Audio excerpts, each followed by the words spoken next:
The first thing you notice is not one muscle. It is the contradiction. A woman built like a sprinter, cut like a physique athlete, strong like an Olympic lifter, and calm like someone who has already survived the worst part of the arena before the clock even starts. Tia-Clair Toomey walks onto the CrossFit floor and the room changes shape around her. The barbell is there, the rope is there, the bike, the rings, the water, the heat, the crowd. But the real event is not one workout. The real event is the body that refuses to belong to one category. CrossFit called her the fittest woman on earth. But that title can sound too clean for what she actually became. Because Tia-Clair Toomey did not simply win. She turned versatility into a dynasty. She made strength look surgical, endurance look violent, and discipline look almost quiet. At 5 feet 3 inches, she never needed height to create scale. Her scale came from repetition, from the same face under pressure, from the same controlled breath before a lift. From the same message sent to every rival, you may beat her in a moment, but can you survive the whole body of work? Before the rain, there was Queensland. Before the games, there was track and field, running, movement, rhythm, the kind of athletic base that teaches the body to suffer without drama. Tia-Clair did not enter CrossFit as a myth. She entered it almost like an experiment. In 2013, she was introduced to the sport through Shane Orr, the man who would become her husband, coach, and one of the central architects of her competitive life. At first, it was not a throne, it was a gym, a test, a new language of pain, and then the timeline accelerated. In a sport where most people need years just to understand the demands, Toomey reached the CrossFit Games by 2015 and finished second as a rookie. Second place can destroy some athletes because it proves they were close enough to taste the crown but not strong enough to hold it. For Toomey, it became a forge. In 2016, she finished second again.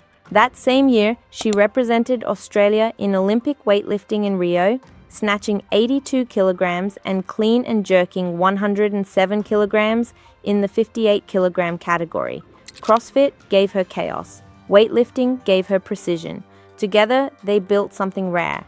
An athlete whose body could shift from lungs to legs, to shoulders to hands without losing identity. By 2017, the question was no longer whether she belonged. The question was whether the sport was about to become hers. Her first CrossFit Games title came by the narrowest kind of drama, the kind that does not feel like destiny while it is happening. It feels like math, points, judges, events, margins. But after the final score, the image becomes cleaner. Tia-Clair Toomey had crossed from challenger into queen. Then came the years that turned a champion into a benchmark. 2018, 2019, 2020, 2021, 2022. 5 more crowns, stacked one on top of another, until her reign no longer felt like a winning streak. It felt like architecture. Every season asked for a different body. Heavy barbells, sprint finishes, long grinders, gymnastics under fatigue, swimming, biking, pulling, carrying, climbing. CrossFit is brutal because it refuses to let an athlete hide inside one gift. If you are strong but cannot breathe, it finds you. If you are fast but cannot lift, it exposes you. If you are skilled but mentally fragile, it waits. Toomey kept answering: a back squat of 330 pounds, a deadlift of 392 pounds, a clean and jerk above 240 pounds. These are not just numbers on a profile. They are proof that the visual shock had machinery behind it. The shoulders were not decoration, the legs were not aesthetics, the body was a system, and every time the floor changed, the system adapted. The most cinematic part of her dominance is not that she looked unbeatable. It is that she often looked almost unmoved by what was supposed to break her. While other athletes collapsed into the emotion of the moment, Toomey seemed to return to a private room inside herself, chalk on the hands, eyes forward, one more rep, one more lift, one more event, one more year.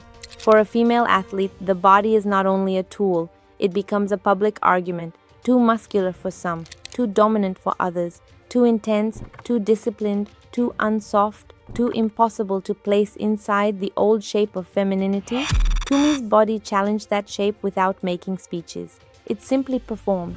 It lifted, ran, climbed, carried, recovered, returned. Her femininity was not erased by strength, it was reframed through it. And then came the interruption that made her myth more human. In 2023, she stepped away from individual competition during pregnancy and gave birth to her daughter, Willow. For the first time in years, the CrossFit throne existed without her standing on it. The world saw absence, but absence is not the same as ending.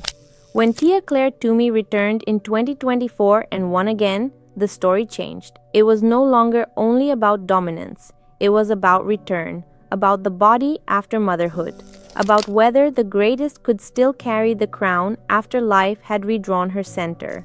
Then in 2025, she won an 8th CrossFit Games title, moving beyond comparison with almost anyone in the sport's short, violent history. Her legacy is not trapped inside CrossFit. She represented Australia at the Olympics, won Commonwealth Games gold in weightlifting, pursued bobsleigh, moved into high rocks, built PRVN, wrote books, and became a symbol for an entire generation of women who no longer wanted strength to be explained away. She proved that the complete athletic body could be female, compact, muscular, precise, relentless, and culturally undeniable. The myth of Tia-Clair Toomey is not that she never suffered. It is that suffering never got to define the end of her sentence. She was second. She came back. She was challenged. She answered. She became a mother. She returned. She won again.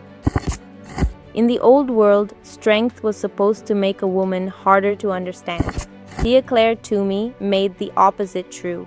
Through iron, breath, repetition, and refusal, she made strength readable, not as noise, not as spectacle, not as a borrowed masculine language, as lineage, a body built for everything, a reign built from pressure, a woman who refused to break.